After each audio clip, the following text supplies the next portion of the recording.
Yeah.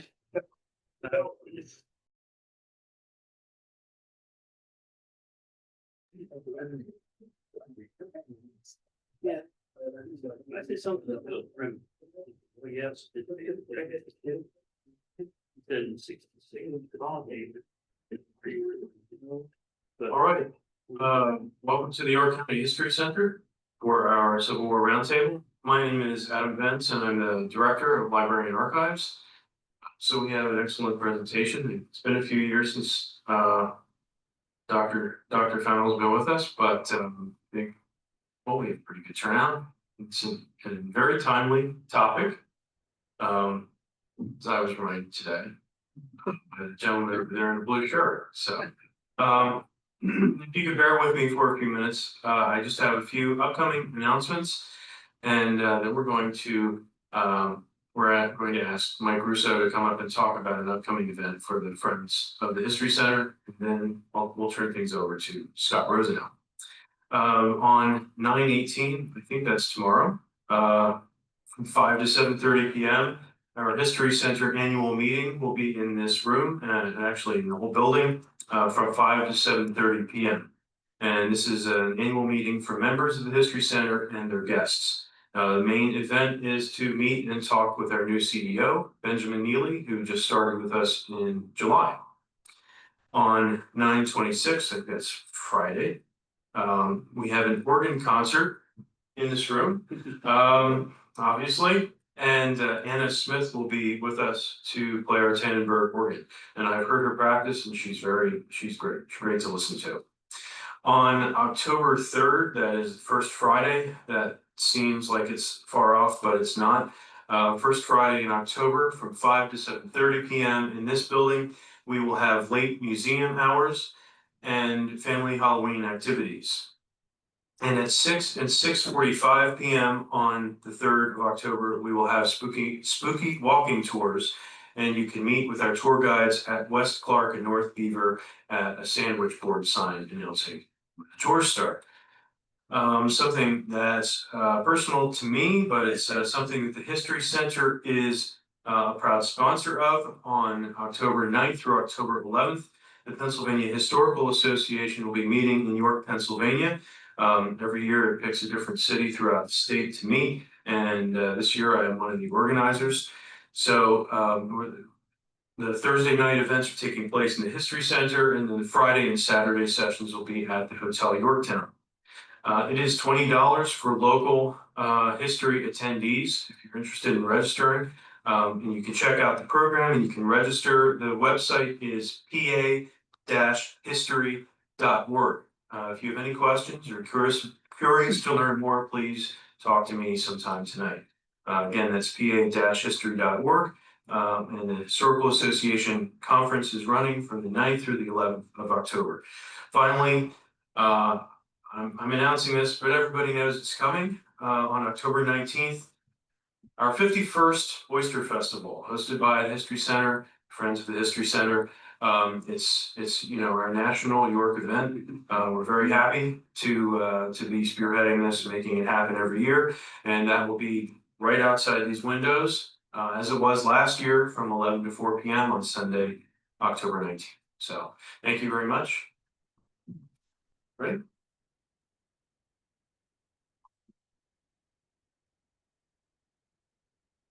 Good evening. My name is Michael Russo, and I represent Friends of the York County History Center. And also rather timely, the History Center is sponsoring a bus trip to Antietam on October 23rd with a visit to the museum and then a 3-hour bus tour of the museum by a National Park guide. It will leave at the Weiss Market on Roosevelt at 7 a.m. and we should be back by about 5 p.m. So I have flyers here and I'll leave them. Please take them and please sign up. Thank you.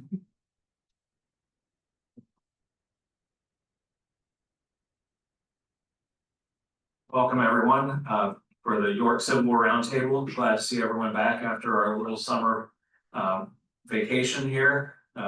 And as was mentioned, tonight's presentation is very timely because today marks the 163rd anniversary of the Battle of Antietam. So we're going to have Dr. Charles Fennell speak to us about Antietam, the Cornfield, and Wheatfield at Gettysburg, giving us a comparison of the two. So we look forward to his program with that. But before we do that, we're going to give you a preview of next month. Next month, we're going to have a program called The Court Martial of Fitz John Porter, Fair or Fixed, by Kevin C. Donovan. Description he gave us, he says, a military hero one day, the next day he was on trial for his life. Fitz John Porter probably is not a name familiar even to those who have more than a passing knowledge of the American Civil War. But before his abrupt removal from the stage of the conflict early in the war, Porter was one of the most important combat commanders the Union relied upon to crush the rebellion. Major General Porter had twice defeated the vaunted Robert E. Lee and his Army in Northern Virginia. He was the most trusted confidant of the Union Army's top commander, George McClellan. But there was a problem. According to Porter's friends, General John Pope, a bitter rival of McClellan, egged on by Porter's enemies in the Lincoln administration, whose policies on emancipation and hard war, both McClellan and Porter opposed, charged Porter with misconduct in the face of the enemy, amounting to treason. The result was court-martial, conviction, and disgrace. Porter fought desperately to redeem his reputation. 23 years later, after a new investigation into his battlefield conduct that relied heavily on the testimony of former Confederates, Congress passed a special act reinstating Porter to the Army. Doubts about Porter's 1862 conduct and where his loyalty truly lay persisted for the rest of his life and beyond. Was he in fact fairly convicted after all? And Kevin Donovan is a retired lawyer from Delaware County, Pennsylvania, former head of the New Jersey Employment Labor Law Practice National Law Firm. He has a BA in history from St. Joseph's University in Philadelphia, a JD from the University of Virginia, and since assuming the status of a recovering lawyer, as he likes to call himself, Kevin's focused on his passion of the Civil War with an eye to topics reflecting the intersection of the war and the law. He's a contributing member to the Emerging Civil War, which serves as a public history-oriented platform for sharing scholarship related to the Civil War. He's on the board of the Roanoke, Virginia Civil War Roundtable, an associate editor of North and South magazine. And he, as he described it, he said he and his spouse now reside in Roanoke, Virginia, with their cat, Thurston Howell III. Little Gilligan's Island there. And when someone mentioned 3 hours, I was like, oh, we're doing a 3-hour tour. But tonight we're gonna, again, welcome back Charlie Fennell. We haven't had him here in a while, but we're glad to have him back. He's been a longtime friend of the Roundtable and supported us and spoken to us for many years. He recently retired from teaching at Harrisburg Area Community College. He is a licensed battlefield guide at Gettysburg and continues to lead tours there. And he's recognized as one of the experts on the Culp's Hill portion of the battlefield. Received his PhD from West Virginia University. He's an avid Pittsburgh Steelers fan, which hopefully people don't hold against him. A musician with the Lyric Band of Hanover, which my wife also performs in. And he has 5 grandchildren. He's married to his wife and they live in Hanover. So let's welcome Charlie Fennell as he compares Antietam's Cornfield and Gettysburg's Wheatfield.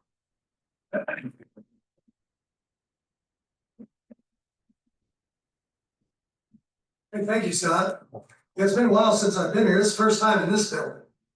I remember the first time that I spoke to this group, it was in Borders Books. Down there at the well south of, or east of Hanover, or certainly it's east of Hanover as well. But anyway, I kind of liked it there because they had that snack bar. You know, you always get coffee or some chocolate item, and then there were books. Invariably, I left with a book or two. So I'm kind of glad that I don't have that temptation any longer, but as was said, today is a very special day in American history. 163rd, glad you said that because I can't do the math. 163rd anniversary of the Battle of Antietam. And of course, it's the bloodiest single day battle in American history. Started in the morning, ended in the evening, and over 22,000 American casualties there at Antietam. Okay, so if you look at the battle, and of course, Gettysburg is the bloodiest battle of the war. It's the bloodiest battle ever fought in the New World.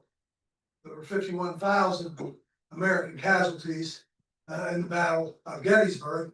But Gettysburg was a 3-day battle, not a 1-day battle. But the bloodiest day of Gettysburg was July the 2nd. And there, the battle doesn't start till after 4 p.m.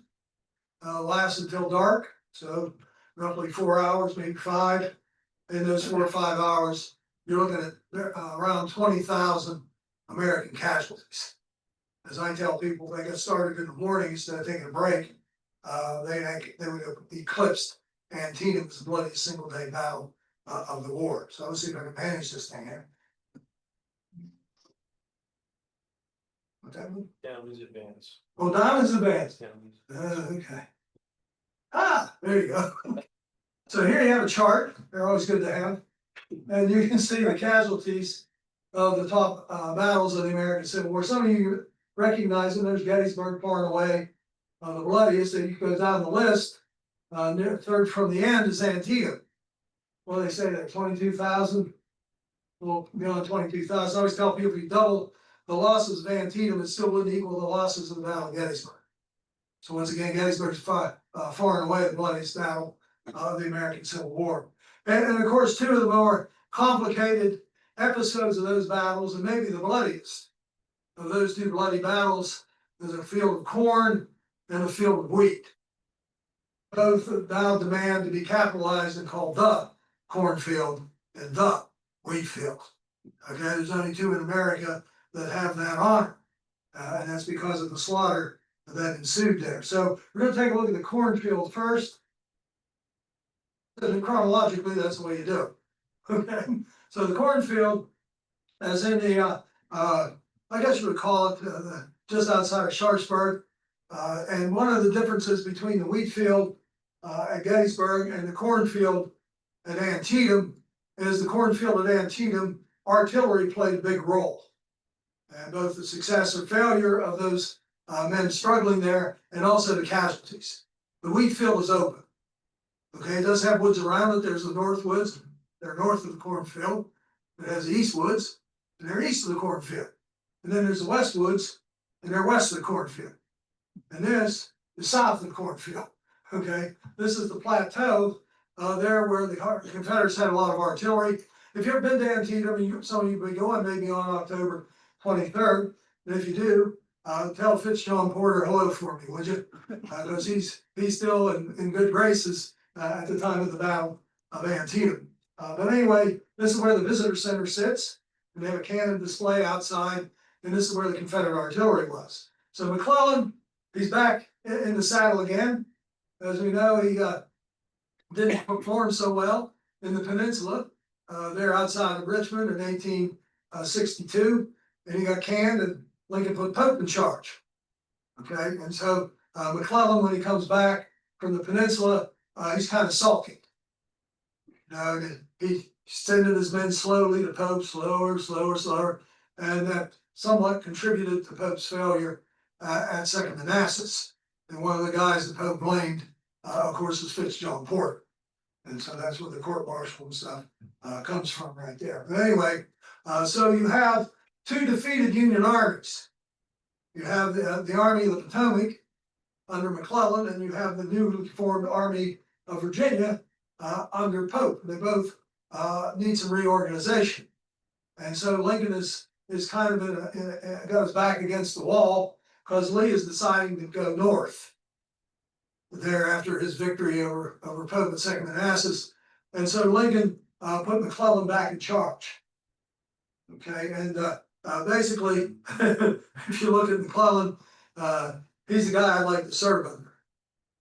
Yeah, Grant comes in, I'm gonna go to Utah and change my name to Smith. Okay, because he'll probably get me killed in a hurry. McClellan and I have two objectives.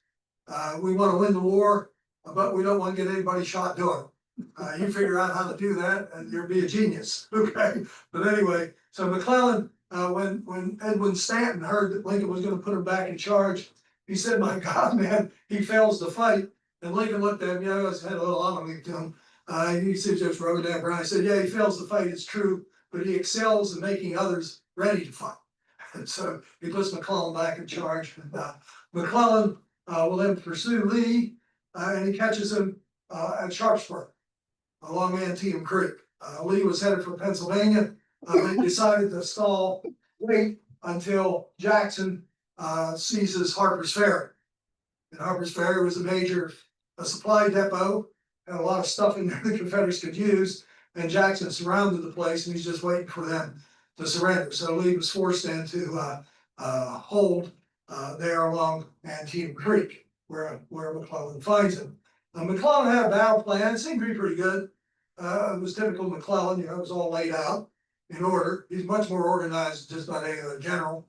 And he wanted to start the battle to the north of the line, and that would be the Cornfield. This is the objective.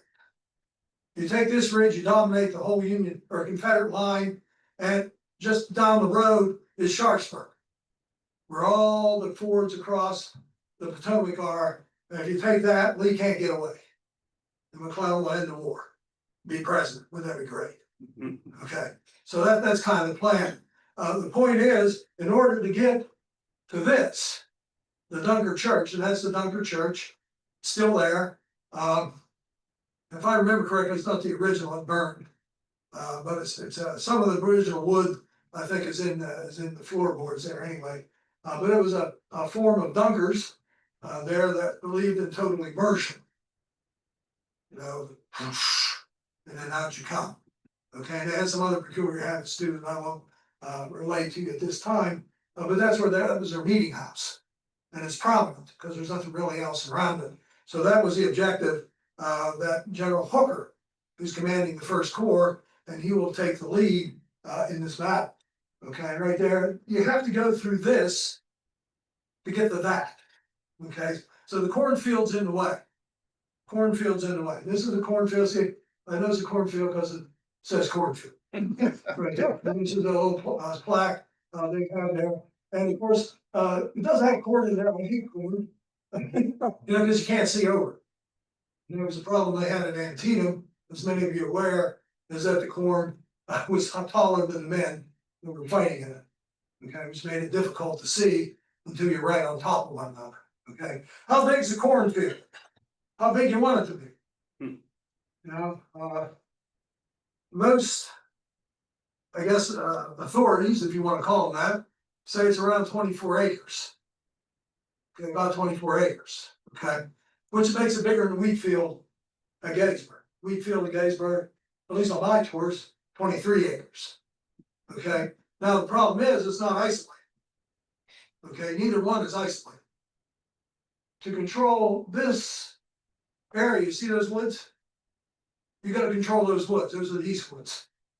And so the fighting in the east woods, a lot of people lump it into the fighting in the cornfield.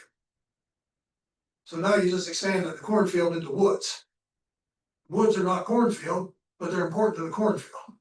Okay, now if you go to Gettysburg, the wheat field, and there the important terrain is Stony Hill, which doesn't have wheat in it, it's got trees.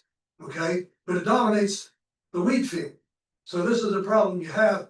I remember talking to Gary Adelman one time. You know how Gary is, I think he was dropped as a baby. But we were talking, and I said, which one do you think's bloodier?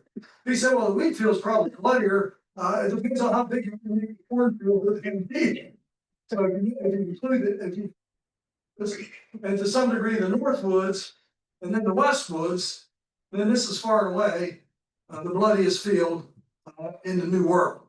Okay, so we'll talk about that as we go along. So the fighting in both of these fields is very confusing. Very confusing. Okay, so we're not going to have a tactical presentation of either one, because we'll be here tomorrow morning. Trying to go through it. But as you can see there, if you don't know, the blue are the northerners and the red are the southerners. And that's the way military maps were depicted. Those forces supporting the federal government of the United States are always depicted in blue, and those that are opposing it are in red. Okay, it has something to do with the Revolutionary War, I think. Okay, so the Confederates are in red, and this is oriented north to south, north to the top of the map, south at the bottom of the map. Okay, so on the morning of the 17th, now the 16th of September, Union forces cross Antietam Creek. Okay, I gotta get the right black stick here. Oh, there it is. I brought this along. Okay, Antietam Creek is over here. See pieces of it here. Oh, look, it says Antietam Creek. So right there, guys. Goes along, and Hooker had crossed on the 16th in anticipation of starting the fight the next day. Okay, that would be, these are Hooker's men up here, and he's also supported by Mansfield's 12th Corps. Okay, the 12th Corps. 12th Corps is composed of those units from Pope's Army. There, I think it was the 1st Corps, Pope's Army, and became the 12th Corps of the Army of the Potomac.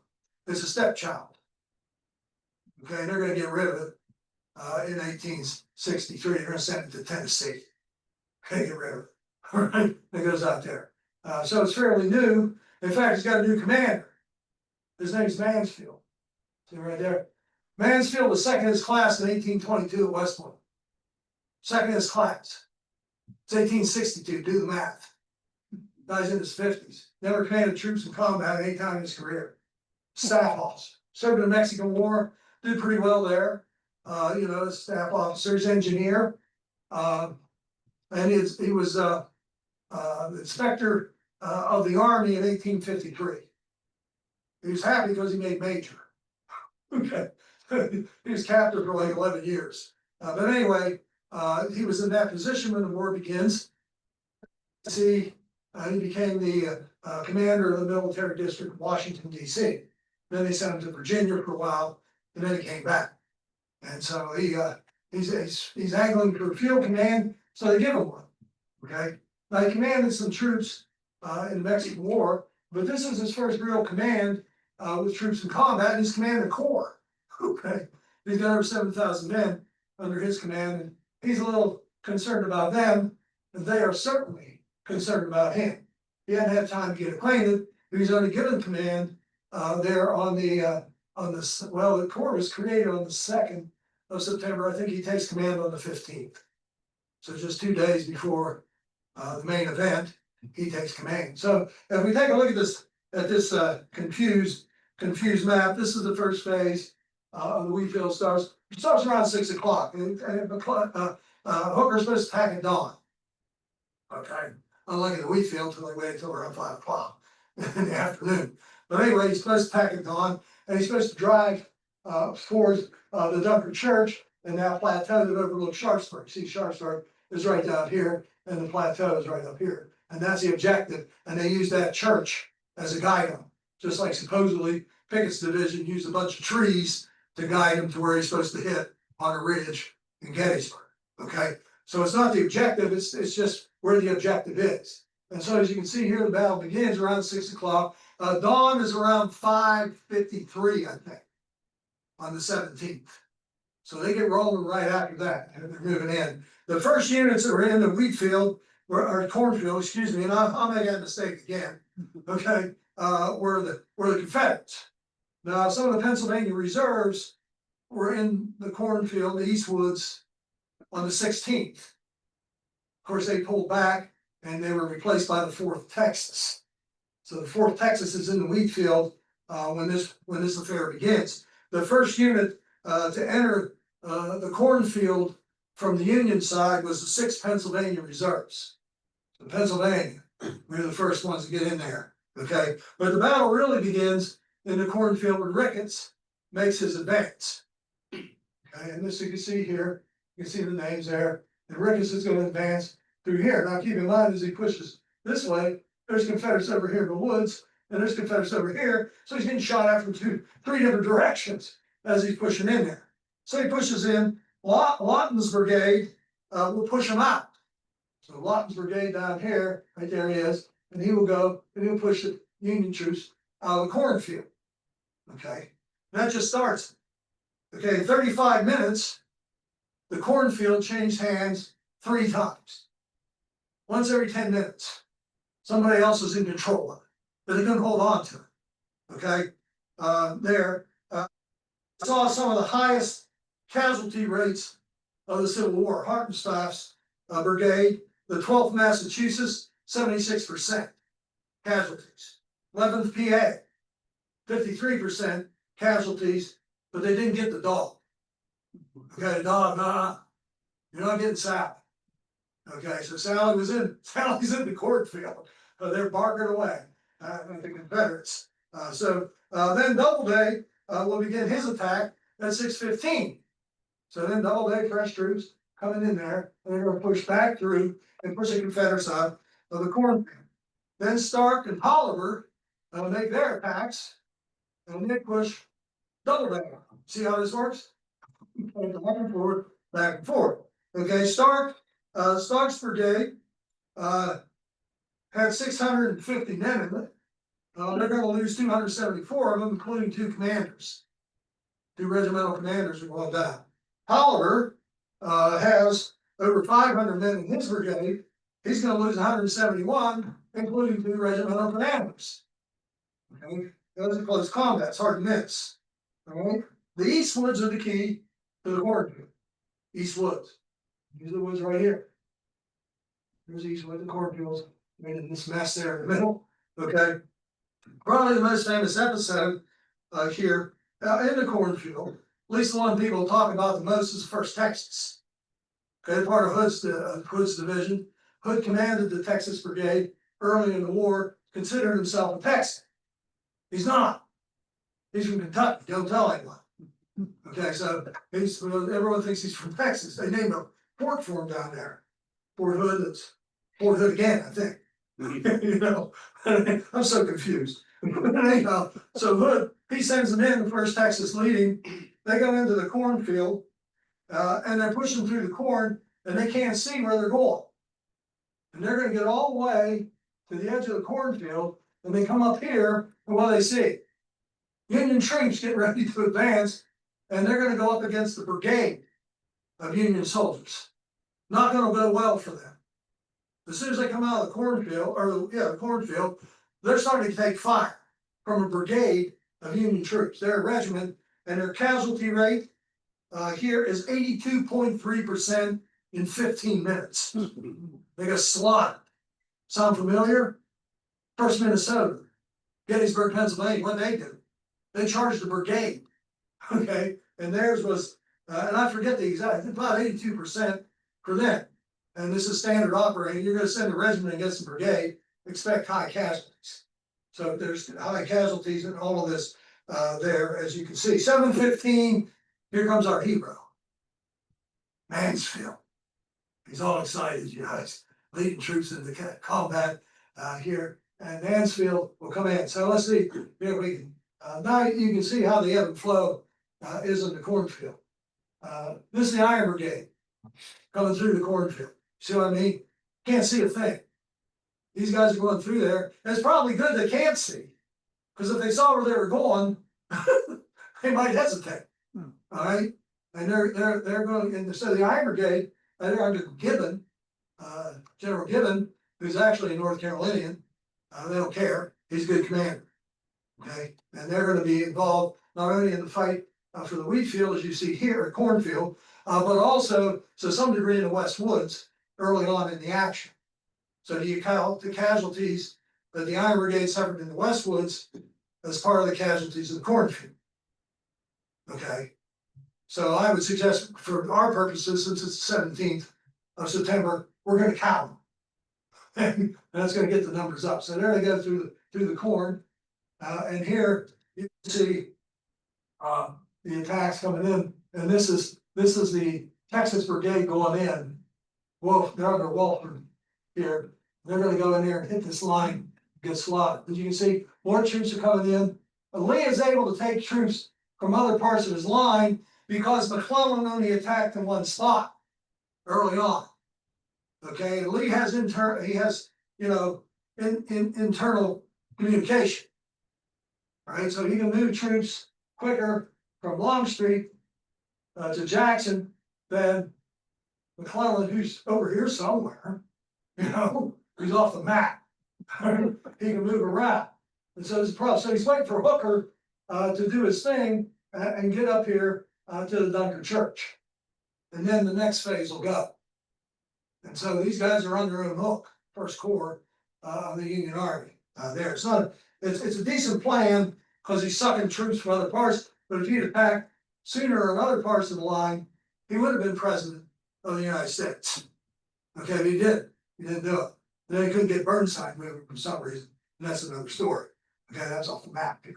But anyway, so Lee was able to shift troops here, put fresh troops in to stop these initial attacks there. So this is the first Texas coming through the cornfield. Don't know what's in front of them till they hit. Okay, like my mother. And she parked. She knew if she hit it, she was close enough. I think she's the reason they put rubber things on the bumpers. Pretty sure it was her. Listen to very famous painting. This is my favorite part of the Civil War. Right there. See what he's got? He's got a shotgun. The shotgun in the cornfield is better than people the they're, shall we say, not uniformly armed. At this point of the war, you need a gun, pick one up and use it. So the guy there, he's got the shot. Well, that's just the way it works. And so Mansfield's men will enter the Eastwoods and the cornfield. So what you see here, ladies and gentlemen, are these lines here of the 12th Corps moving forward. Now, the 12th Corps, Mansfield, and I found out I'm related to him, which explains a lot about my behavior. Okay. Because he's looking around, he's moving slow. It was, trying to get them in there, keep them organized. They're under artillery fire from SD Lee at the Dunker Church. He said at times they'd move and stop, and they'd actually get their coffee out and try and make coffee. Well, they get shot at. What else you gonna do? And then they say move again, say put the coffee away, bring it out of their teacup, and away they go. So it was not necessarily what you wanted to do under artillery fire. But he comes men organized, and then when he gets to the Eastwoods, he thinks there's a real problem because it looks like the Union troops are firing on Union troops. So he rides down there to stop them. And he says, "Stop, son! He's waving his hat around. You're shooting your own man. Shoot." These guys are from the 10th Maine. They said, "That's not our own man. We've been shooting at them for 20 minutes. They're Confederates." And then finally he realized his mistake, and he turned to leave. And the horse, he was on a big horse, huge horse. They started moving slowly, and it gets to a fence that was broken down, and the horse wouldn't jump. And so he gets off his horse and leads it gently over the fence. And what we find out is the horse was wounded seriously in the fuselage of fire that he generated by waving his hat around. And not only was the horse hit, but so was he, ending a promising military career. And they have a little marker there at where he fell. And so command will go to Williams, Alpheus Williams. He in one command, he was happy that Mansfield took it from him just before the battle. Okay, there. So he's going to be commanding the Corps, and the man who's commanding the division of note would be General Greene. So Williams here and Greene. And Green's brigade division is following as they attack using the Smoketown Road as their axis of approach. So you got the Smoketown Road here. This is the Hagerstown Road, and they frame the cornfield. Okay, they frame. And so these guys are pushing in, and they're going to drive the Confederates away from the Eastwoods, and then the Confederates can't stay in the cornfield, and they're going to push them through the cornfield. Okay. And so it's the advance of the 12th Corps that will achieve Hooker's directive that is supposed to occur at 6, 7 in the morning is now 9, okay, or a little later than that. So Crawford entered the woods first around 8 o'clock, and then Greene began his advance at around 8:15. Greene starts advancing. He's going to run into Colquitt, his Confederates, going to push them aside. Okay, the First Corps, if you will. Now, Greene's advance is interesting because let me get over here to see it. Okay, right here. See where the blue lines at? See the blue lines at in there? You ever been to Antietam? Okay, you ever go leave the visitor center, go out with the guns? You go to the Dunker Church, you see the Maryland Monument, and then you look by the Dunker Church, there's all these monuments there. You ever read them? They're Union monuments. They're Union monuments. It's the furthest advance of the Union forces during the opening phase of the battle. Stephen Sears, whoever he was, I think he's still alive. He wrote a book, a really good book, I like it a lot. Landscape Turned Red. And in that book, he said the most significant advance of the Union Army was the advance of Greene's division through the cornfield. In a rather dismal picture for Union performance, Greene excelled. And Greene's a West Pointer. He's 61 years old. He's second in his class, like Mansfield, because nobody ever graduates first. Name him. Okay? Lee was second in his class, don't tell me any different.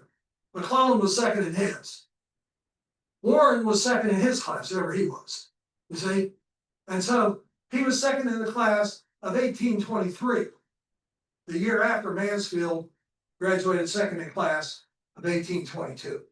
These guys graduated, well, Greene graduated before a lot of the men he serves under at Gettysburg were born. Okay. So that's Greene. He's irascible, and he led his men there, and they're standing there on the key ground, and there's no support. And he's waiting for support to come up, and the support that comes up are Confederates that are going to force him to retreat. Now, I end the story of the cornfield with the advance of Greene. He clears it. After that, the battle will progress to the sunken road, and also, as you see Sedgwick here, he's going to push across the Wheatfield, which is now securely in Union hands, into the Westwoods, which is they're turning Lee's left flank. They're threatening his line of communication. They're threatening his line of escape if things don't go the way he plans. So this is a big deal. And of course, as we know, Greene was forced to withdraw here, and Sedgwick is going to get slaughtered in the Westwoods because he's facing the wrong way when Jackson launches a counterattack and just crushes his division in the Westwoods. And so then it progresses down here to the Bloody Lane. How bloody is it? We're going to find out. Okay. So this ends the fighting in the cornfield there. The First Corps under Hooker's actually wounded. You know, shot in the foot there, and he had to relinquish command, because he was getting woozy in the saddle. He had 9,438 men in the First Corps at Antietam. Casualties are 2,589 of those. Most of these occurred in 2 hours. So about 1,000 an hour there in the cornfield. Okay. By the end of it, well, they had 417 killed, and he's going to lose 27% there to killed in his outfit. And he's out of battle. Okay, his corps spent. It's shot to pieces. All right, so it spent 10,000 men out of battle. It's just getting started. Okay, so Greene secured the field, and then they changed the axis towards the Westwoods and the sunken road, as you can see there from that map. So if we just kind of look at the schematics here of the cornfield, the battle starts there sometime maybe 5:15, 5:30, when the skirmishers start engaging, and then the battle takes off. And it lasts until about 9 o'clock. So you're looking at 3.5 hours of slaughter in the cornfield at Antietam, 3.5 hours, which is longer by 1.5 hours of the fight in the Wheatfield. Okay, so it's actually longer than that. So here's the advance. You can see over here, you can see the Dunker Church And these are part of the, I guess, the 12th Corps moving forward to drive the Confederates off that perch. This was a famous painting done after the war. And there's the Dunkirk chart. So you've probably seen this photograph, it's fairly famous. This was taken by Brady after the battle was over. And there you can see the artillery. That's where they placed the artillery on display at Antietam, just outside the Park Visitor Center. And there's the Dunkirk church showing the scars of battle. On it right there. Somebody stole the Bible from the church that was left it on the, what do you call it, podium, so, pulpit, that's it, stuck in my throat. Yeah, so the pulpit, they left it there, and the guy returned it, I think around the turn of the century, and apologized for taking it. I guess he had bad luck ever since he took it. So they actually got the Bible back, it's in the park visitors. Used to be. But anyhow, so as you look at the cornfield, some very famous photographs there. This is the Miller farm. Miller owned the cornfield. One guy that just wrote a book on the cornfield said you could almost call it the battle for Miller's farm. Okay, right there. And as you can see here, the Union troops here are getting ready. Whoops, there's the wrong button. There it is. Union troops are actually getting ready to bury Confederates. So they're getting ready to bury them. And this is, I think the cornfield's right back here behind these guys. So these are some casualties that occurred during the cornfield fight. There's a famous painting. These Confederates are along the Hagerstown Road. They're not in the Hagerstown Road. They're along the Hagerstown Road. Okay, that was, people confused that for years. The Hagerstown Road is right here. This is the fence that borders it to the west side of them. And the Confederates are here shooting into the cornfield. Okay, it didn't go well for them because they were eventually outflanked by Union troops coming in. And there's a picture taken of it after the battle. The Confederates are all lying out there along that fence. Okay, and it's across the Hagerstown Road, I think from the Stainbrook Monument. So if you go to Antietam, ask the guide where that famous picture was taken. So people thought this was the Hagerstown Road. It's not. It's a farmer's lane. Hagerstown Road is right on the other side of that fence. So a lot of slaughter and evidence of it after the battle was over.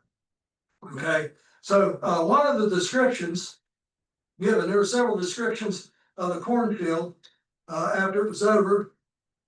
There, like I said, the cornfield, a guy in the 71st Pennsylvania. He said, whole windrows of rebel dead lay behind demolished fences, even some that weren't demolished, right? There, stumps, clumps of bushes, or any other object which offered the least protection. You're in a cornfield, the corn doesn't stop the lead, okay? There, least protection as they made the tracks. That's one description of the cornfield. Another one, rebels lay everywhere. First Minnesota, our man in Secesh, there's a rebel secessionist, you know. Okay. Lay as they fell. We passed the spot where Secesh had their line of battle and the dead lay in rows where they fell. I never could have believed it had I not seen it with my own eyes. Okay. Now, Hooker, his official report. He says, in the time I am writing, every stalk of corn in the northern and greater part of the cornfield was cut as closely as could have been done with a knife. They said the corn stalks were ankle high. Okay. And the slain lay in rows precisely as they stood in their ranks and a few minutes before. It was never my fortune to witness a more bloody, dismal battlefield. He's talking about the cornfield. Of course, this is before Fredericksburg. You might have a different opinion of bloody, dismal battlefields after he witnessed the slaughter at Fredericksburg. Okay, so those are a couple of descriptions of the cornfield after it was all said and done. Okay, so here's a chart I found. That's kind of stupid, but it shows you casualties here. Different, you know. Here's Sears. Here's the, this is Antietam's death, and you're looking at the cornfield, and here's Elliot. I don't know if you know about Elliot. He did burial maps. And they actually found, I think it might have been Tim Smith and Gary Edelman found the Elliott burial map in the Library of Congress for Antietam. We didn't have one for Antietam. We just knew they had one for Gettysburg. I got one under my bed. In case I need to refer to it. Okay. You can see here, if you look at this, and I gotta look at it too, because I didn't study this. Look at this. Cornfield, Eastwoods, Westwoods. Look at the casualties. Look at this. Sunken Road, Burnside's Bridge, Middle Bridge. Okay, these are the burials there in those respective parts of the field. So that's a graphic showing you how bloody, how lopsided the casualties were in the cornfield. And then continue. So here's another graphic on the casualties and the opening phase. About 23,000 engaged, 20,000 Confederates. And look at the casualties, almost 14,000. That's over half the casualties in the entire battle. In 3.5 hours. And according to this guy's book, I just read it. It's a really good book. I finally understood the cornfield. I have to read it again just to make sure I do. But anyway, he maintains that the fighting in the cornfield was so egregious that it sapped the strength of the armies and prevented the Union from doing anything significant after that. And of course they did, you see. All right, and so his thesis, if you want to call it that, is the cornfield was the turning point of the battle. And if you believe, as many do, that Antietam was the turning point of the war, then the turning point of the war is the cornfield at Antietam. Okay, and there's some reason to suggest that that might not be too far wrong. I don't believe it, but then I work at Gettysburg, and I'm not allowed to believe it. So the Wheatfield at Gettysburg. Some of you have been there, I'm sure. It's not far from here. It's closer than Antietam. Okay, and the Wheatfield there. And the Wheatfield's about 23 acres. I've seen it as low as 19. I've seen it as high as 27 acres. Okay, it's about 23 acres of wheat. And you see there the wheat's growing. It's not really wheat, it's just weeds. Okay, and there's the monuments in the center of it. It's owned by Rose. There, the Rose Farm is still there. And of course, if you follow the story of Gettysburg and the aftermath, most of the pictures of the dead bodies were taken on the Rose Farm and in the Rose Woods, and those guys were trying to get into and through this field, the Wheatfield. Okay, there. And so there's an earlier photograph of it after they cleaned the mess up there, and you see it's open. And what I see here, what I think this is, and I'm not authority, this is Stony Hill here, and then this is where the Wheatfield Road comes through, and these would be the Trosville Woods there on the other side of the Wheatfield Road. So that's kind of what I think we're looking at in this early photograph, and that was in the 1870s, I believe. So it was a really early one. I think it's a Mumford image. He was one of the early photographers there at Gettysburg. So here's a park plaque. Okay, it's great. You read that, you can understand the Wheatfield, right? You can understand the Wheatfield. So if you look at it, okay, here are the Confederates, and they're actually approaching Stony Hill. Now I've been trying to figure this thing out. I've been trying to figure out if this is Stony Hill, what direction are they coming? Because this is like the slope of a little round top, doesn't it? That's a little round top. It's gotta be. And so the little round top's to the Wheatfield. So these guys are coming probably over the stone wall that's right here, and then moving into the field to Stony Hill. One of the things I like about this is look how few trees are on Stony Hill. And you can see from this why Stony Hill dominates this. It's high ground, it's rocky, good cover. And so if you want to stay in Wheatfield and not be buried, you got to control Stony Hill. Just like you have to control the East Woods in the cornfield. Okay, there. So And people don't understand that, but that's the way it works, okay? And here they do the first phase of the fighting in the Wheatfield, and then the second phase, and then the third phase. Fourth phase is when everybody runs. Okay, and that's pretty much like the cornfield. There was different phases, different troops coming in, first troops in, back forward, back forward. Okay, now the cornfield, let's see, 3, 4, 5, 6. The cornfield probably changed hands 6 or 7 times. Okay, maybe more, I don't know. I couldn't keep track. Okay. But remember, it did change hands 3 times in 35 minutes. So they fight for 3.5 hours. It's possible they changed hands maybe 8 or 9 times. This field changes hands 1.5 times. And 1.5 times. You say, what is that? But because the Confederates can get in the field and they can get clear. So they go back. And then at the final phase, which isn't reflected, I think in these battle maps, that's when they clear the Wheatfield and go beyond. So, and then they could stay, so they had to come back and give it up. This becomes a no man's. The action ends on July 2nd. Yes, sir. Charlie, I read recently something, I'd like to hear your opinion. That when de Trobriand was stationed in the Wheatfield by Bernie, that his instructions were that he was to hold that area more to where he could support Ward to his left, Okay. and who is it, Graham to his right? Right, that's correct. Is that, have Yeah. you ever read anything about that? Yeah, he's the middle one. He's supposed to support the ends, obviously. Most of his men are more supportive of Graham because they're on Stony Hill facing, the Confederate line. They're not down here along the Wheatfield. Once the attack begins, as you know, the attack starts on the Confederate right, goes all the way around Devil's Dam. And that's when Bernie was told to send troops over to Ward. He sent 2 regiments there, 99th Pennsylvania, and the one over the 40th New York, the Mozart Regiment. So those 2 will leave, and then he's hoping to get some help. Okay, and that'll be Barnes coming in. So Barnes will come in, but the first phase of the Wheatfield, and let's see here. So I think I agree with that.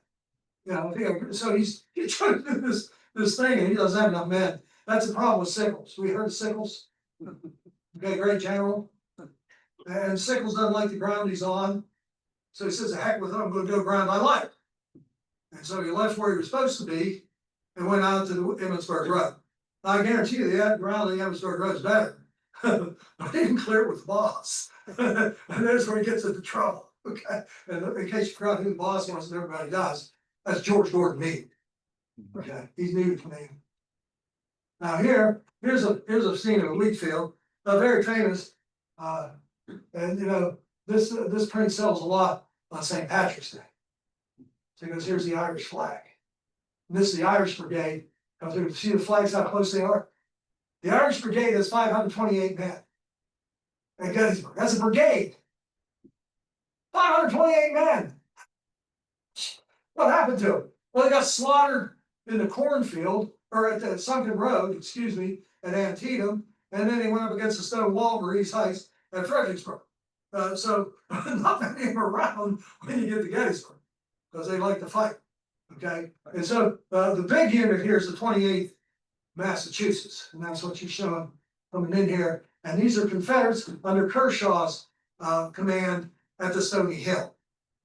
Okay, and they're trying to drive out this Caldwell coming up, and we'll get to that, how that works in a minute. Let's see. There it is. Okay, this is the opening phase of the attack on Sickles. This is a peach orchard.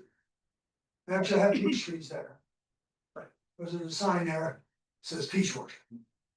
So they had to plant peach trees there, and then on the other side over here, and back in here, they're apple trees. No telling one. So this is Sickles' line. It goes here and it goes there. Okay, he's not the sharpest knife in the drawer, but he realizes if they're going to hit him, and it seems likely, they're going to try and go around. They always do. Who are they? Confederates. Always go around. Okay, and so he bent his line from the peach orchard back to Devil's Den. In the middle of that line, from the Peach Orchard Devil's Den is the Wheatfield in the middle. And this is where the attack occurs. For the first 2 hours of the fight, roughly, it's here, from here, and moves its way up. And finally, Peach Orchard, and finally breaks. Okay, there. And so, as we look at this phase, the first unit to shoot into the Wheatfield for the Confederates, the 3rd Arkansas. Okay, they're down here with Robinson. There, and there's some of them, they didn't do that because it's confusing enough. There would be where Benning is off to the left there, and they're coming through the Rosewoods, and they're able to see Union troops in Wheatfield, and they fire on them. And they're firing on the 20th Indiana, 19th PA. Colonel Wheeler, the 20th Indiana, was killed in that confrontation. The 3rd Arkansas made 3 assaults to try and push the Union troops off the stone wall in the Wheatfield. So that's the opening phase, as far as I'm concerned. Right there, 3 advances. Then Barnes arrives. Aren't you glad he came? And Barnes will go to Stony Hill. Tilton Schweitzer. Barnes is their commander. He graduated 5th in his class in 1829. Who was 2nd in the class in 1829? Robert E. Lee. So he was 5th in that class. Do you remember where Joe Johnson graduated? Was he like 3rd or 4th? He was, yeah, but he was in that class too, and he's fairly high. And 1st in the class was Charles Mason. Always Charles. He was 1st. Where is he? He's on the Wisconsin Supreme Court. He's not giving that gig up, would you? Nobody shoots at him, at least at that time in Wisconsin. So anyway, as he secures here the Stony Hill, and that prevents the Confederates from pushing through the Wheatfield. The problem is, as you see here, is Kershaw. And Kershaw, he's going to be unleashed. South Carolinians. And they're going to move, trying to drive Sickles out of the Peach Orchard, and they're also going to get involved in the fighting for Stony Hill. Barnes thinks he's being flanked, and so he pulls his men out of Stony Hill. Let's see what this one. There you can see it. See, Kershaw's pushing them out of Stony Hill. And for those who want to know, there's the Wheatfield, but the Stony Hill's right here. And look, and then coming in is Caldwell. Caldwell's in the 2nd Corps. Right? And he's pushing in, he's got 4 brigades. One got stolen from him. That's Zook. And so Zook went over here, and he's attacking on his own when Kelly, that's an Irish brigade, Kelly crosses over here, and coming up through this back is Brooke. Okay, so that's Caldwell's division.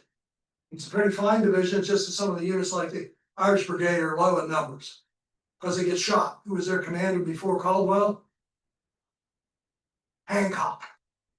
Hancock will get you shot. And if you follow Hancock's career, he has the highest brigade losses when he was in command of the brigade, and then the highest division losses, and the 2nd Corps has the highest corps losses. So transfer as soon as he gets command, and you'll be fine. But he's going to fight, and this is the units that are coming in here, and then we reestablish Union control of Wheatfield. Not that they ever truly lost it, but they're going to reestablish it. So they move in.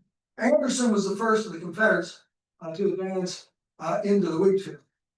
And Anderson's going to be one of the brigade commanders of Paul George's. And Anderson starts the attack, the real attack in the Wheatfield, around 5:30. And every time the Confederates surge to make an attack, he goes along. So his brigade fought in the Wheatfield the longest of any Confederate unit. Okay, so every time there's an attack, Anderson's men join it and try and push them out of the Wheatfield. And as you can see there, they have Georgians there. And so the problem is, as he's coming forward initially, as I said, the people on Stony Hill thought they were being flanked, and so they're going to leave.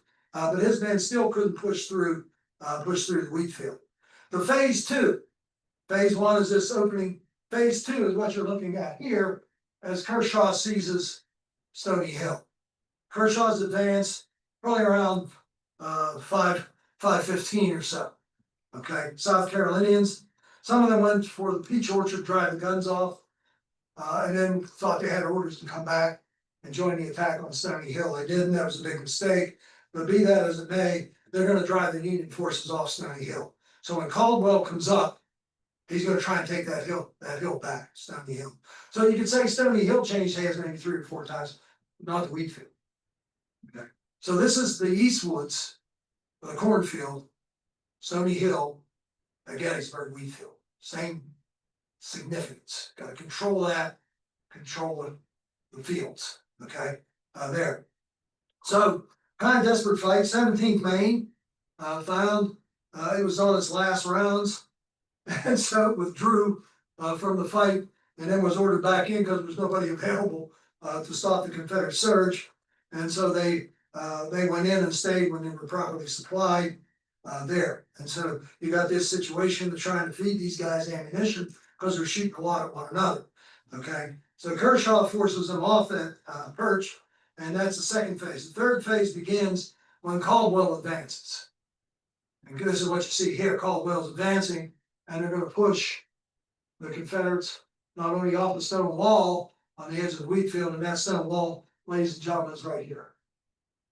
Okay, so they were along that wall. The cross is coming in here, and then Kelly's going this way from Stony Hill, flanking Kershaw's men that are now going to start to retreat back to the Rose Farm. And these guys go back in the woods, okay, where they were the whole time anyway. So this is the big surge of Union attacking across the Wheatfield. Okay, Zook is killed, mortally wounded, shot in the lower abdomen as his horse supposedly was jumping a fence. Cross is killed there in the woods, just where you see his name. And basically, so 2 of the brigade commanders are going to be killed in Caldwell's division there. But they took Stony Hill and held on to it. Brooke goes all the way through. It's almost like these guys are blocking for him, and they created a hole, and Brooke went through it. And what the Steelers can't do. But that's another story altogether. Another story altogether. So maybe they should study this battle. Maybe they can figure out how to make a hole. Because Brooke goes all the way, he cleared the Wheatfield, he goes all the way out here, near the Rose Farm. Well, when he gets out here, he finds he doesn't have any support. So let's see what happens then. Okay, so now here it is. Green advanced and cleared the Cornfield. Wofford, Georgian, is going to advance, and he's going to clear both Peach Orchard and the Wheatfield. He's coming in, and see all the Union troops are here, and they're confronting these guys. Look where he is. Comes right in behind him. And that pushes everybody out of there, and they're going to start to retreat back towards Little Round Top. Okay, and there's Burbank and Day. These are Pennsylvania, well, these are US regulars. US regulars. They're really going to get shot to pieces here in the woods where it says Anderson. Okay, so and here you can see the final phase where the Confederate attack has spent itself, and now they're forced to retreat. Pretty much as the Union attack spent itself in the Cornfield, and then they eventually were forced to retreat. Okay, here. There is no clear objective for this attack in the Wheatfield, not like it was in the Cornfield. There's a very clear objective: go to the high ground where that little church sits. Okay, basically they're just trying to drive in the flank of the Union line and roll it up. And they were told the flank was somewhere up here. When they got there, the flank is all the way down at Devil's Den. And so they do turn the flank, and then they start driving the Union forces back. I would argue with anyone that the biggest threat to Little Round Top comes here, north of the hill, not here, south of the hill. You got 7,000 Confederates chasing disorganized Union troops in front of them. They continue that. If no one stops them, they're going to turn the line and pretty much win the battle. They'll be behind the whole Union Army. Okay, and so Crawford and Crawford here and Wheaton. This is 6th Corps, and Crawford commands Pennsylvania Reserves. We saw them under Meade's command in the Cornfield and Antietam. Now they're under Crawford's command at Gettysburg. 2 brigades. There's only 3 left. You might not know about the Pennsylvania Reserves, but they were, Pennsylvania had so many volunteers when the war began, that we had more than our quota. And so our Governor Curtin kept them at Harrisburg and trained them. And then, of course, you know the story of first Bull Run or first Manassas, if you live in Virginia. Okay, it turned out it was a Confederate victory, and Lincoln needs troops. And we have these 5 brigades, the Pennsylvania Reserves, the 2nd. And that's the Pennsylvania Reserves. And they have 2 numbers, which is also confusing. Okay, you see here the second Pennsylvania Reserves. They're also known as the 31st Pennsylvania. Because when they were mustered into the federal service, they took the next number available, and 1 through 29 had already been claimed. So you take this number here and add 29 to it, and that gives you the other numbers. Okay. But there's Crawford was present at the creation. He was at Fort Sumter when they fired him. He was post-surgeon. He owned a farm outside Chambersburg. I don't know if you knew that. It was a nice farm. And school for years with Ben Jones, tuba player. And his family owned that farm when his mother and father died, and he sold it. He said, "You want it?" I said, "How much you want for it?" I don't know if I can afford that.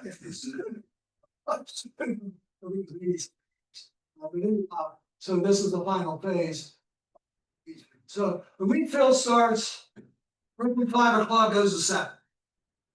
Mercifully ended by darkness. 7 o'clock to 8 o'clock our time. Okay.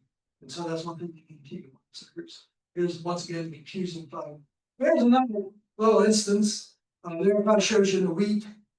And this, if anybody talks about the Wheatfield, especially on a tour, you got a 2-hour tour. This is a 2-hour battle. You don't have time to talk about it. If you talk about anything, talk about Colonel Jeffers. This is Jeffers, 4th Michigan. And he's trying to save the flag from Confederates. So the Confederates got a hold of the flag. I don't like this because I always tell people you use the saber. Slice him with the saber. Okay, there are accounts where he shot him with a pistol. And to me, that's not dramatic. You gotta hit him. That's what we showed him doing here in the Wheatfield. You see this guy right here? He's gonna bang him through the abdomen. Okay. Jeffers will be the highest ranking officer in either army, bayoneted to death in the Civil War. Highest ranking officer, either army, bayoneted to death. A lot of higher ranking officers got bayoneted, but he died. He did. Supposedly they got the flag out, not Jeffers. I think they might have. I think they dragged him to. He died in the Union Hospital later than the Union. As you can see here, the slaughter once again, and this is the final phase of the Wheatfield. So they have a monument to the fourth Michigan.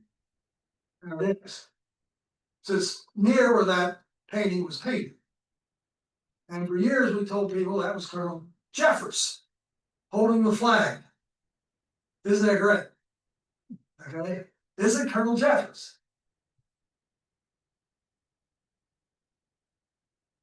There's a wayside.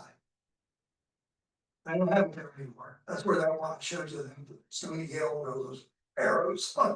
They replaced this one with that one. But here's the Wheatfield. And then there's Father Corby praying for a Notre Dame victory. Okay, fair catch, Corby. Okay. And then here is Jeffers. You see him? That's his picture. Photograph of Jeffers. Where's that guy's beard? You know, you can find this monument at Chickamauga. It's there at Chickamauga. And you can find it in Vicksburg. So Jeffers gets around. Yeah. And you could order this monument from a catalog. You know, when you're going to put monuments up, these stone foundries had catalogs. Just like you go down for papers. They have catalogs. And they had this, what do you want? Well, we like this one. What do you want on? Well, 4th Michigan. or once 7th Michigan throughout another battle or whatever. And so you could get them, and we learned that when we went out to tour Chickamauga a few years ago, back in the 90s. That was last century. You know, and we found this Jeffers. When went to 13th Massachusetts, remember him, the Pike Air, people say sword up. That was a Chickamauga too. Yeah, that was a Chickamauga too. And also Shiloh. So anyway, so it's not really Colonel Jeffers, but it's nice to know that it's near where he was bayoneted to death. So here's that sketch with the dead in the Wheatfield. Descriptions of Wheatfield are similar to those that I read to you, the cornfield. One guy said the field, you could scarcely walk across it without walking on somebody. It was so covered with the dead and wounded. This is 23 acres. One guy had a great description of it in 1913. He served in 148th Pennsylvania, which were in Cross's brigade, and this was their first time to really see a battle. They were at Chancellorsville, but weren't heavily involved in the fight. In this battle, they are. And this guy asked him, he was a reporter, he's taking notes there in the 38, it was the 50th year anniversary. But he asked this guy, what happened here? The guy looked at him, he said, well, Sonny, it's like this. First the wheat fell, and then we fell. And he said, that's all I can remember, because it was so confusing, smoke, the amphitheater of death. So that's a pretty apt description. One guy said it was a field barely crawling with death. That's Wheatfield. And the other thing, and I didn't find any accounts of this in the cornfield after the battle's over. The wheat field is in no man's land. Right? There's wounded laying out there. What comes out of the woods? Pigs. And they're hungry. And they're starting to eat the bodies. Okay? And there was a captain of 118th Pennsylvania. He's alive in the wheat field, and he hears those pigs just ripping flesh. And one tries to come and eat him. He takes a sword, he's beating this pig with a sword, trying to fend him off. And the pig decides, well, I'll go eat somebody else. That's what you're doing. And he said he spent the worst night of his life, and his biggest fear was that he'd fall asleep. He wouldn't be able to fend off the next one. And you know, ironically, that guy was in the Corn Exchange Regiment, the 118th Pennsylvania. That's where I got that story. But anyway, so here's a picture, and this is more in the Rose Farm. Okay, just like those pictures I showed you of the cornfield, they weren't necessarily in the cornfield; they were near it. These are guys that were trying to fight. These could be probably South Carolinians or Georgians. They're under Kershaw, they're under Sims. And you've probably seen a whole series of these photographs that were taken after the battle was over. The Battle of Gettysburg was over. And it's kind of neat because you don't see any bodies in the lower picture. And that's because it was taken fairly recent, and what it is a then and now photograph. And so they could find where these pictures were taken by locating the rocks. Only the rocks live forever. What a life. And so that rock has distinctive markings there and there. And so you can locate where those guys are laying. And most of them are laying, if you look at this picture, and you look at this one, they're laying out here. There's one guy off the picture down here. But it's close enough for government work to show you where that photograph is taken. And this is just one of many. Okay. This is one of the original waysides in the Wheatfield. Okay. It has been there for years. It was there when I first started guiding. It was 1986. And this is the one they had there. This is from the old 1960s. You know, they put out these iron tablets and so forth. And what it says, and I don't know if I can read it. I gotta get up here and read it. The roar of the battle spread from Little Round Top and Devil's Den to the open field and the surrounding woods. Open field, surrounding woods. As thousands of men were thrown into this area, exhausted lines broke, reformed, charged again. When the second day's fighting ended, here 6,000 men lay dead or wounded, and the Confederates held this area. It's not true; they didn't hold it, but they kind of had it under fire. So the Union can't control it, because they go out there, they're gonna be dead. And the Confederates can't go out there, because the Union are along a stone wall on the other side, and they'll shoot the Confederates. So it's a no man's land, like I said, all right? But anyway, 6,000 isn't far off. Okay, 6,000, we figured it out, a friend and I. One of the things that's interesting about the Wheatfield is none of the troops that fought there, Union or Confederate, had shot anywhere else up to that time. They were fresh. So the numbers they had were the numbers they went in, and when they came out, you could tell what casualties they had. And if you add those up, during COVID, that's when you do that, because you can't do anything else. Okay, and you come up with 6,311. That's how many casualties are in the Wheatfield at Gettysburg, 6,311. Now, if you use just the Cornfield at Antietam, you're looking at probably a little over 4,000 Confederate casualties and probably a little over 6,000 Union. So there's about 10,000 within the Wheatfield, but then you put in the Westwoods, and especially the Eastwoods, which I suggest you should, especially the Eastwoods, then you jack the numbers up to what I showed you earlier. So this could very well be the bloodiest field in the Battle of Gettysburg. Certainly it was where the bayonet, which you see here, was used more freely than anywhere else in the battle. That includes a little round top, and that includes Pickett's charge. Bayonet was used more freely in the Wheatfield than anywhere else in the battle. And that's because they could get real close, because the smoke was held in there by the trees around them. And of course, they got real close in the Cornfield, I'm sure. A lot of those ones were bayonet ones that occurred in the Cornfield. So this is a Wheatfield in the Cornfield.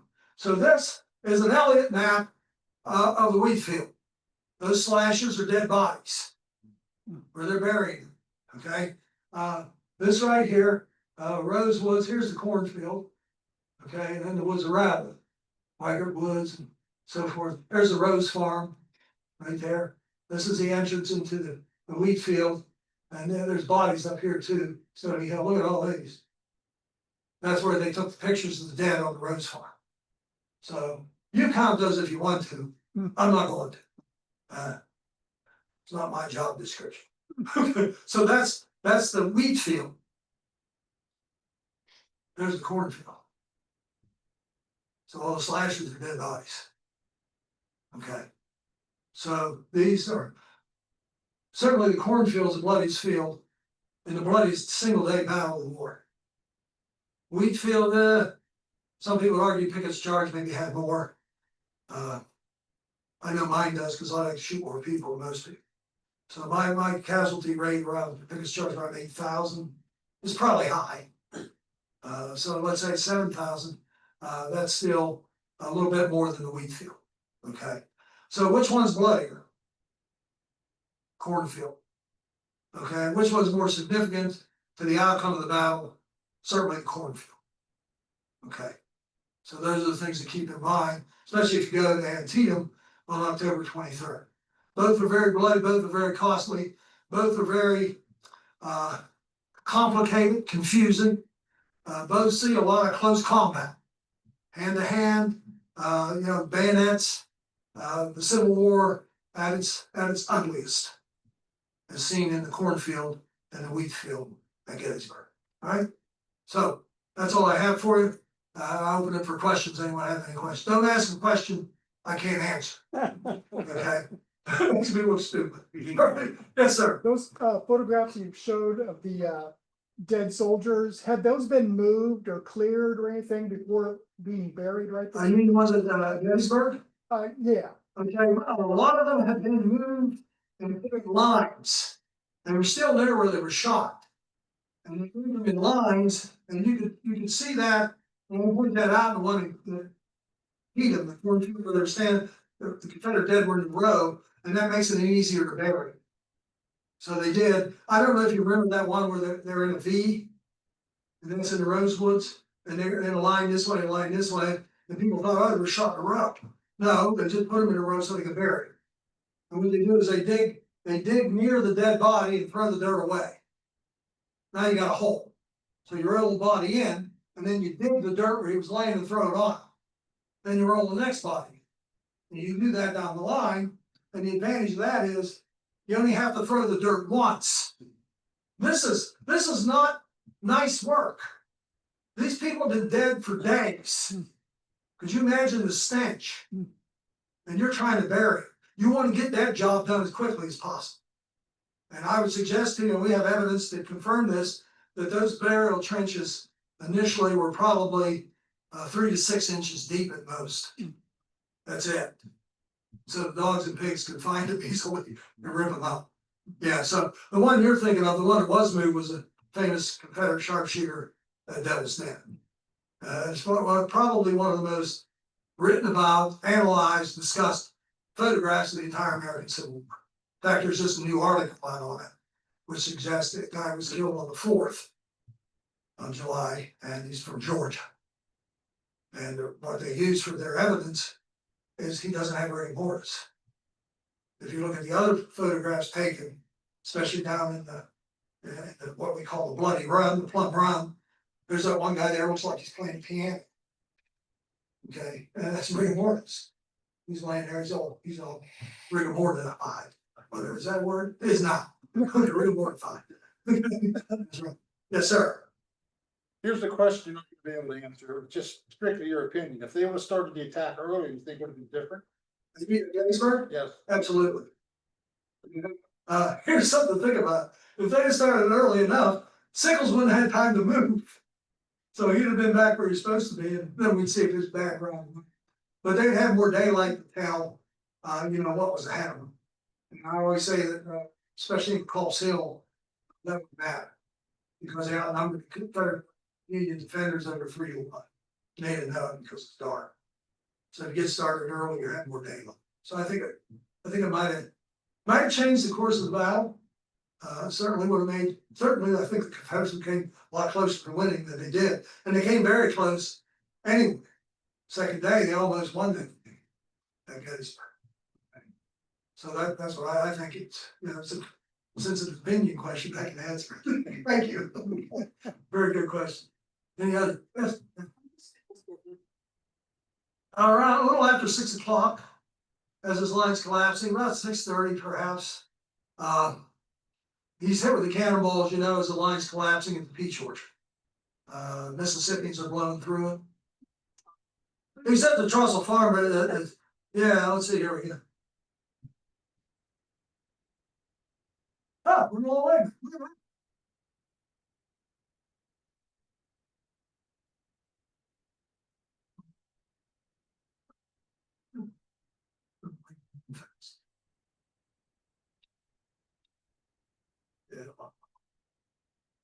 Yeah, that's all. I can't show it to you. Anyway, but the peach orchard is what broke. So you fly like this, hit from 2 sides, Mississippians. When it broke, it's Barksdale cracked it, and then he goes up the Emmitsburg Road, which opened the door for Wofford to come through down the Wheatfield. And at that point, Sickles was hit with a cannonball trying to rally his men at the Trussell Farm. The cannonball hit below the right knee, shattered his leg. As many of you know, they couldn't say that they had to cut it off with a crosscut saw in some guy's kitchen. And when he woke up on the morning of July 3rd, they gave him a whiskey barrel. And he thought it was a ride to DC, because whiskey was what they used for painkiller in those days, among other things. But whiskey was the primary source of painkiller there. And they said, "Oh no, we put your leg in there. We thought you wanted it." So when he goes to Washington, he has this thing with him. I have this newspaper article I came across about 11 years ago, and it's an article about Sickles' arrival in DC. He's a big deal. We make fun of him today, think he's an idiot. Sickles' a big deal. Most famous man to stand on that battlefield in 1863. For the most famous man to come to that battlefield in 1863 was Sickles.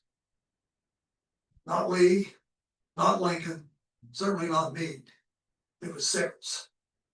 And Sickles is going to offer his leg to Lincoln as memento of the battle. And this article said, "The hero of Gettysburg has arrived in Washington, and it seems that his leg is in better spirits than he is." I kept that article because I remember that at Long Lights. It gives me joy.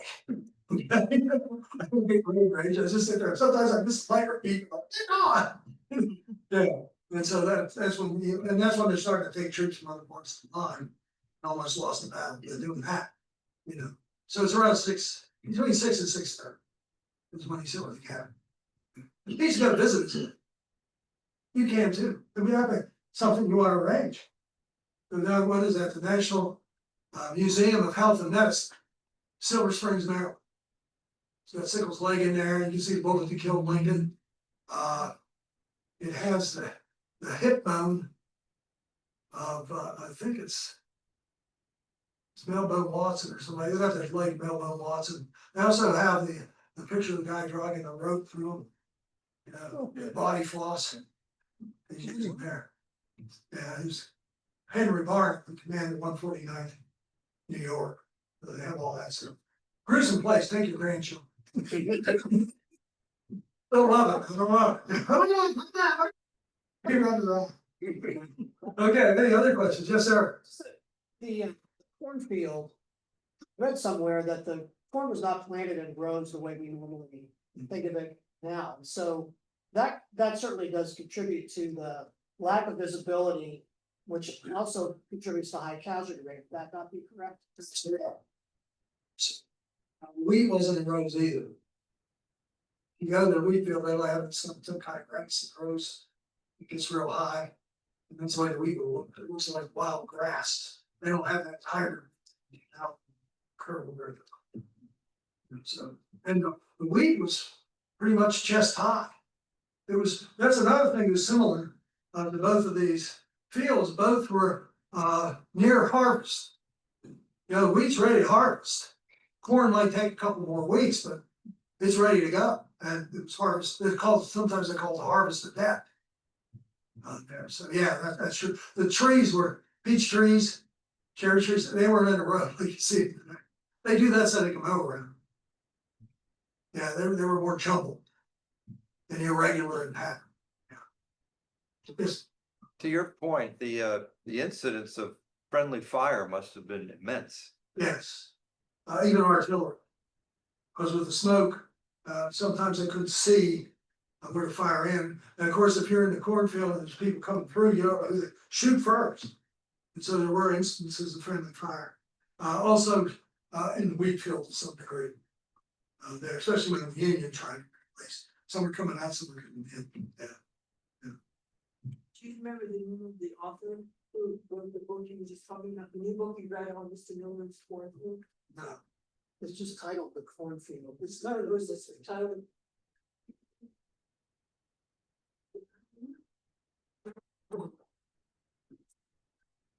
David Welker. Cornfield. Now he talks more about parts of the battle, but 2/3 of the book, most of the book's about the cornfield. He's got maps in there. I don't think they're all that bright, but they're maps. And I read this book, and I actually started to understand what was going on in the cornfield. Murphy was too detailed. You know, what's that book called? Gleam of Bayonets. I think that's Murphy's book. And then Sears simplified it. But this has more detail than Sears. And yeah, yeah. So, yeah, that's a book. But put it on your Christmas list. I wouldn't buy it now because the sales aren't on. I don't then cut these Christmas sales, and I try and take advantage. That's the book. It's only been out for about a year, maybe a year and a half. It's a fairly new book. Hey, she asked the question I can answer. Sweet about any other books, I ever brought one with me. Any other questions? I'm going to worry now. Good. Thanks for listening. Thanks for having me.